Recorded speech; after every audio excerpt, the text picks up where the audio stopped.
Hi everyone, today we will talk about how to fix or how to solve Pinterest not enough storage. To know how to fix or how to solve Pinterest not enough storage on Samsung, you should just go to settings like this where you click. After that, in this page you will go to apps, default apps, app settings. When you will see this list, you will go down to find the application of Pinterest and you will enter. Then in this page here you will go to click force stop. When you will end this, you will enter to storage. After that, we click clear cache. Then you will go to click clear data. And when you will end all this stuff as you see here, you can update your application.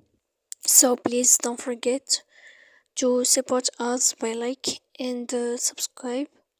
See you next time in another video, and thank you for your attention.